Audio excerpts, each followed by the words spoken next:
Olá, eu sou a Fernanda Aranda, editora da Jolivie, e hoje a gente está aqui no nosso primeiro Café com Saúde.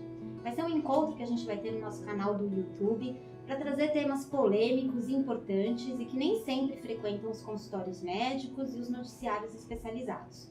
Hoje eu estou aqui para falar de um tema que é de extrema importância e que durante anos e anos caminhou de forma paralela à ciência. Agora, a ciência resolveu investir e investigar os efeitos da fé, da espiritualidade, da meditação, da yoga, da pena do dumbo, do pensamento positivo, da energia boa, como você quiser chamar, o efeito de toda essa conduta e dessa postura do paciente frente ao seu tratamento e no seu processo de cura. E hoje eu tomo esse cafezinho ao lado de 3 convidados ilustres. Dr. Carlos Máximo, ele é cardiologista e já pesquisou bastante os efeitos da espiritualidade nas doenças crônicas, o grande mal deste século e que é a principal causa de morte dos brasileiros e de toda a população mundial. Doutora Fernanda Gomes de Mello, endocrinologista, e que também tem uma linha de pesquisa e se preocupa bastante com a questão da postura do paciente frente ao seu tratamento. Então ela vai falar aqui pra gente como esse paciente que está sempre antenado e busca tudo no Google e nos sites especializados e agora no Jolivie, como é que esse paciente chega até os médicos e como é que os médicos se comportam frente a esse paciente. E o nosso querido Dr. Rodrigo Pagani, consultor da Jolivie, urologista, e que também vai trazer esse olhar sobre a questão da espiritualidade e da postura do paciente frente ao tratamento. Eu queria que o Dr. Carlos começasse trazendo um panorama para a gente, o que apareceu na sua pesquisa e o que aparece na sua rotina médica. Primeiro, assim, antes que os ateus deixem de assistir o nosso programa, o que é espiritualidade e o que é essa influência no tratamento? Olá, Fernanda, tudo bem? Eu acho importante a gente começar a tentar desmitificar o que é espiritualidade, para a gente não correr o risco de achar que espiritualidade, religiosidade, religião é a mesma coisa. Bom, espiritualidade é a maneira como qual você enfrenta, você enxerga as questões da sua vida. É uma coisa individual, subjetiva, de como você se comporta perante aos momentos da vida que você passa, como você encara isso. A religiosidade estaria mais ligada com a sua prática de religião, que é um conjunto, e a religião por si é um conjunto de crenças que você pratica em comunidade, que você pode ter uma escolha religiosa ou não. Elas andam juntas, mas elas não são necessariamente interligadas. É interessante, acho que é importante dizer que você ter uma espiritualidade desenvolvida não necessariamente implica em você ter ou não uma religião, uma escolha em relação a isso. São coisas diferentes e eu acho que no bate-papo aqui é importante a gente mostrar como a espiritualidade é importante no tema que acho que é o maior valor que a gente tem na nossa vida, que é a nossa saúde. Vou aproveitar e estender a pergunta dizendo se, por vezes, o aparecimento de uma doença pode ser o despertar também dessa conduta e dessa postura mais ativa do paciente frente ao seu tratamento.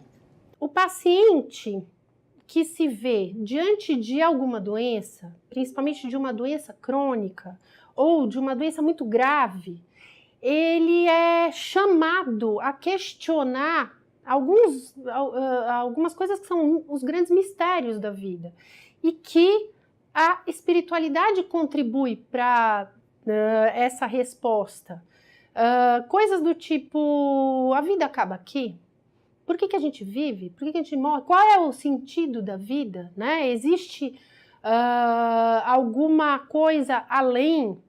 E existe algum benefício em eu acreditar ou pedir? E se eu estou pedindo, para quem que eu estou pedindo? Né?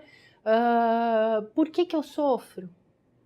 Eu acho que sim também, e fazendo uma interferência, eu acho que tudo isso, falando de maneira palpável, é de uma organização cerebral em frente ao seu tratamento, né?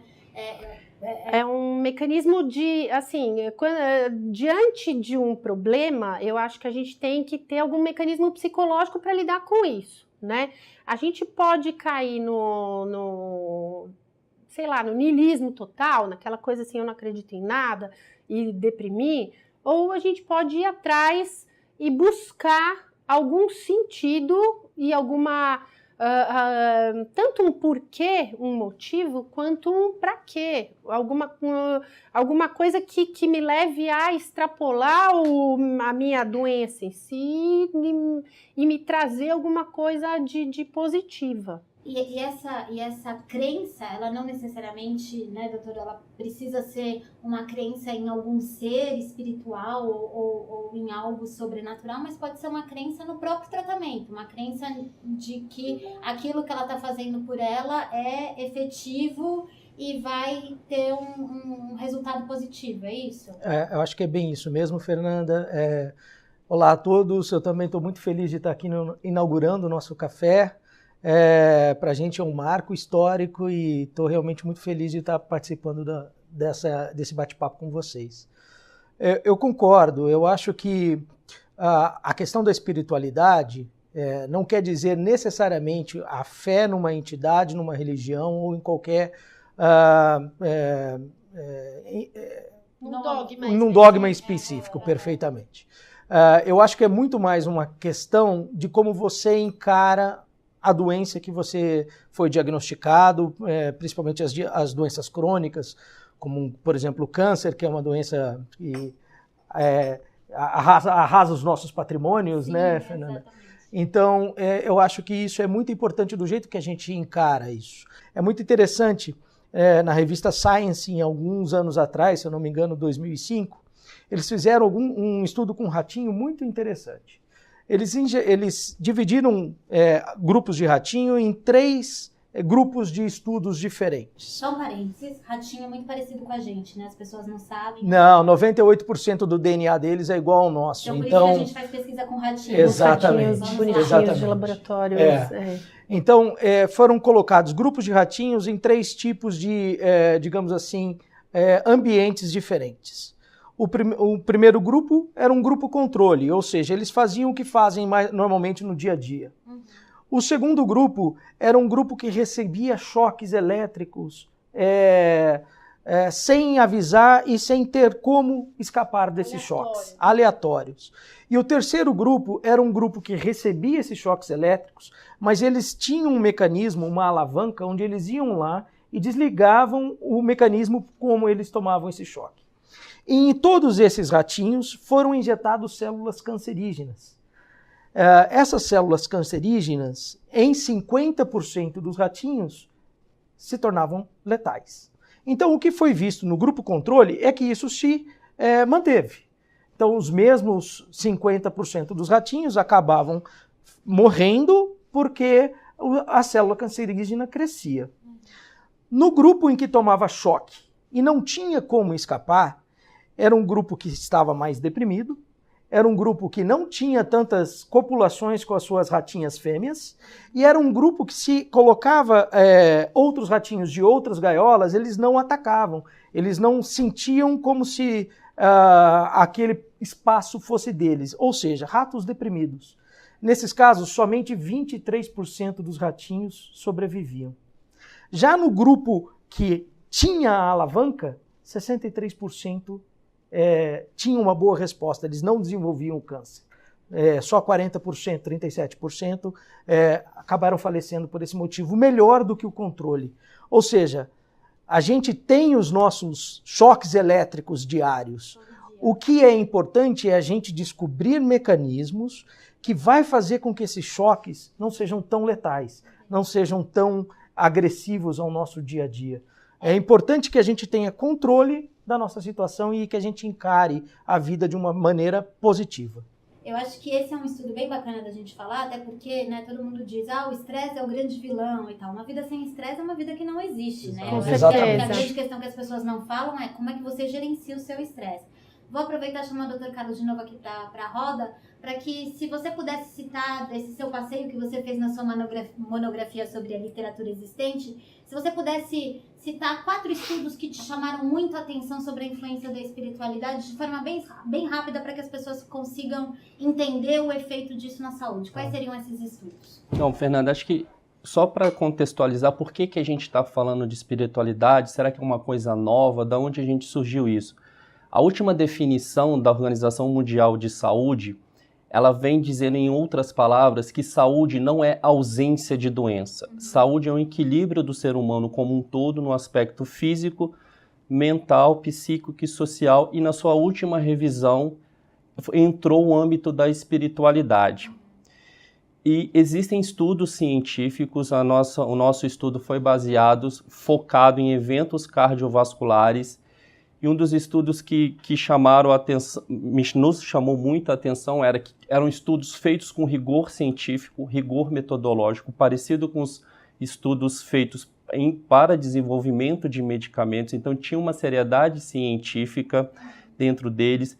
Tinham estudos como avaliação da prece à distância. Eram pacientes internados em unidades coronarianas, com perfil de pacientes semelhantes, em que um grupo recebia a prece à distância, um outro grupo não recebia. O grupo que não recebia não sabia se estava recebendo ou não. O grupo que recebia também não sabia que estava. Ou seja, era um estudo que a gente chama de um estudo cego, para não ter viés de...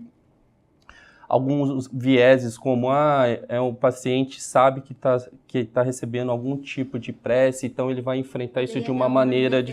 Exato. E o que o estudo demonstrou de uma maneira estatisticamente significativa? Que o número de eventos colaterais durante o período de internação foi menor no grupo de pacientes em que recebeu a prece intercessória. Isso é muito interessante porque isso não partiu da aceitação do paciente internado. Ele não sabia que estava recebendo. Antes que as pessoas pensem em algum fator místico, né, que envolve todas essas pesquisas, e antes também que as pessoas pensem que a gente possa defender uma ou outra conduta, eu acho que a gente pode ir para o campo cerebral, né? Eu já li sobre a questão da espiritualidade no cérebro, e eu acho que a gente pode falar um pouco assim, dentro do cérebro, o que é ativado e o que pode ter como explicação por essa conduta, essa postura do paciente, né? Quais são os mecanismos cerebrais que a gente ativa quando a gente tem isso e que resulta, por exemplo, em menor fator de risco associado? Então, por que quem tem essa postura normalmente é um cara que já fuma menos, por exemplo? Ou além disso, né, dentro do processo mesmo de enfrentamento da doença, o que acontece dentro do cérebro que faz esse cara ter uma resposta melhor frente ao tratamento e ao processo dele de cura ou até de gerenciar melhor essa doença? Os estudos mostram que as pessoas que têm essa característica espiritual mais desenvolvida também são as pessoas que praticam mais atividade física, têm um controle mais adequado da sua dieta, são pessoas que fumam menos, o número de tabagistas é menor. Então você constrói uma estrutura maior e mais completa em relação à prevenção de doenças. Então é como se fosse um combo, cada característica separada que a ciência mostrou que são fatores preventivos, elas se associam, formam um sinergismo, ou seja, uma acaba potencializando o efeito. Tem um estudo super interessante que eles mediram um mediador inflamatório no nosso corpo, que chama interleucina, e essas pessoas que tinham essa prática espiritual mais ativa, elas tinham uma menor dosagem dessa interleucina, desse mediador inflamatório. Então, isso é uma prova científica que um mediador inflamatório, uma coisa que você mede dentro do seu sangue, está sim uma quantidade menor. E a gente sabe que essa interleucina ela pode participar na gênese de várias doenças. Mas eu acho legal a gente falar também do mecanismo cerebral, que eu acho que é isso que o Dr. Rodrigo ia trazer, não só por uma questão de predisposição genética, mas de ativação mesmo das funções cerebrais, até pra gente falar um pouco do assunto que eu quero introduzir, que é a questão da passividade dessa pessoa diante da doença. Tem isso, né? Todo esse componente que a gente está discutindo criou uma nova, digamos assim, entidade de estudos que se chama psiconeuroimunologia. Então você junta a psicologia, a neurologia com seus mecanismos de imunotransmissores e transmissores neurológicos que são disparados todos os dias no nosso cérebro, e a imunologia, que são as nossas células de defesa, né? Então, quando a gente pensa em câncer, por exemplo, a psiconeuroimunologia é muito importante. Quando a gente está acuado, depressivo ou com medo de alguma situação e não quer enfrentar essa situação, o nosso corpo ele se recolhe e a gente começa a soltar algumas substâncias do nosso corpo, principalmente a adrenalina, o cortisol, que são os hormônios do estresse. É o hormônio da fuga, né? É aquele hormônio que o animal, na hora que se vê diante de um perigo, ele se sente acuado. Então, o coração acelera, a musculatura fica mais rígida, a pressão sobe, tudo isso.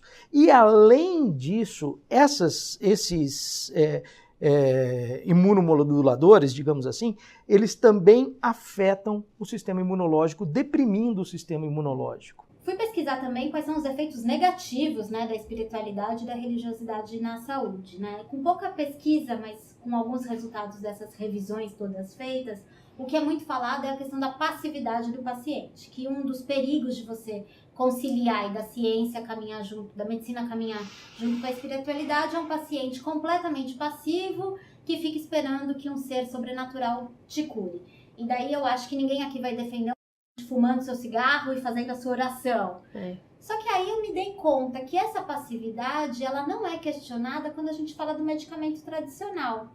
O que eu quero propor aqui é o seguinte: se a gente trocar a religiosidade e a espiritualidade pelo medicamento tradicional, a passividade não pode ser um fator de risco para um paciente que faz o tratamento convencional, da mesma forma que a passividade é um fator de risco para o paciente que tem essa influência ou esse mecanismo de gestão da saúde estimulado? Eu acho importante trazer a responsabilidade que cada indivíduo tem no tratamento da sua saúde.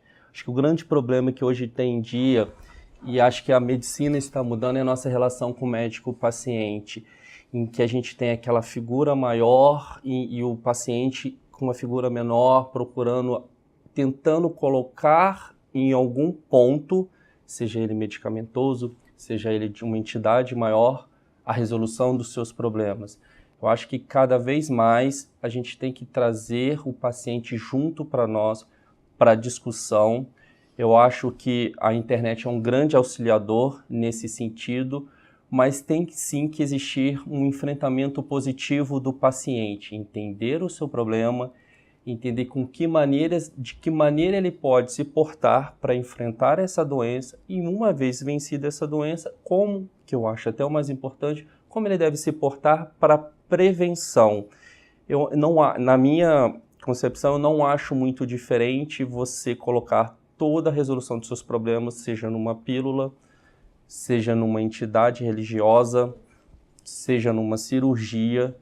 Eu acho que a gente precisa, assim, nós somos um conjunto de coisas. A gente não pode setorizar o nosso organismo. Eu vou tratar o meu coração, eu vou tratar o meu fígado. A gente vai tratar o indivíduo, o físico, o psíquico, o mental, o espiritual e o social, como uma coisa só. E nisso é fundamental a participação do paciente no processo. Porque parece que há uma satisfação tanto do médico, e vocês estão aqui para falarem desse lado, quanto do paciente, que é o lado que eu ocupo.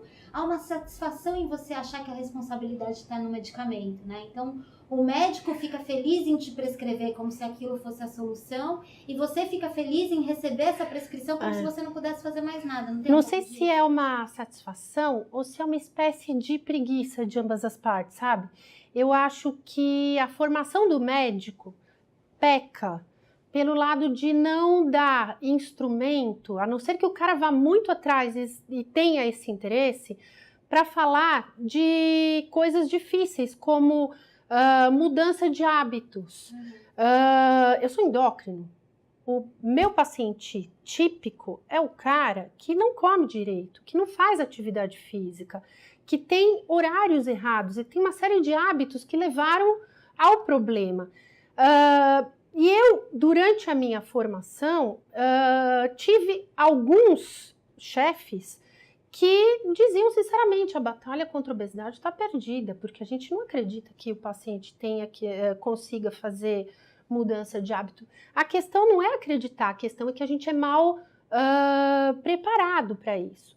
E o paciente, por sua vez, acaba criando uma mentalidade meio de público consumidor, sabe aquela coisa? Eu passo no... É o Disque Pizza, só que ao invés do Disque Pizza é o Disque Conserto, o Disque Saúde. Eu quero o remédio, a pilulinha ou a cirurgia que eu vou acordar doente, eu vou dormir gordo, doente, e eu acordo magro, saudável e todos os meus problemas acabaram. Acontece uma troca preguiçosa por um erro de formação e de divisão de ambas as partes. De anos e anos nessa cultura, com certeza. Eu acho que o grande lance aqui da Jolivie que a gente traz hoje é devolver para o paciente, né? Devolver para as pessoas a gestão da sua própria saúde. Fazer uma parceria, né? E tranquilizar os médicos de que eles não precisam salvar todo mundo, eles podem fazer uma parceria com os seus pacientes, que eu acho que o resultado vai ser melhor para todo mundo, não é isso? Com certeza. Tratar o médico como uma figura facilitadora na busca da saúde.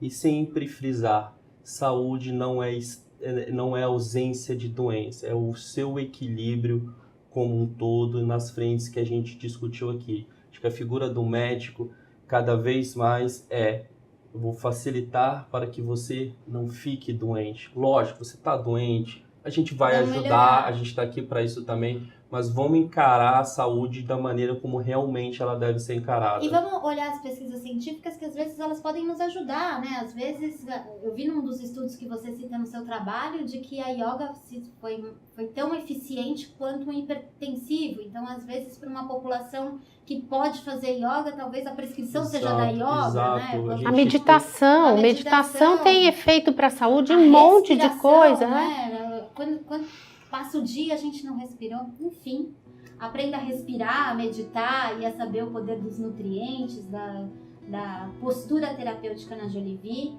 jolivie.com.br. Deixe seu e-mail, receba as nossas newsletters gratuitas 2 vezes por semana. Acesse as nossas redes sociais, que nosso Renzo vai colocar aqui embaixo pra gente. Esse café foi um patrocínio da Dona Graça. Cuida do nosso café. Tava gostoso, né, gente? Tá excelente. Espero encontrá-los mais vezes aqui. Muito obrigada por esse tempo. O prazer Eu te agradeço, o prazer. Até a próxima, gente. Tchau, tchau.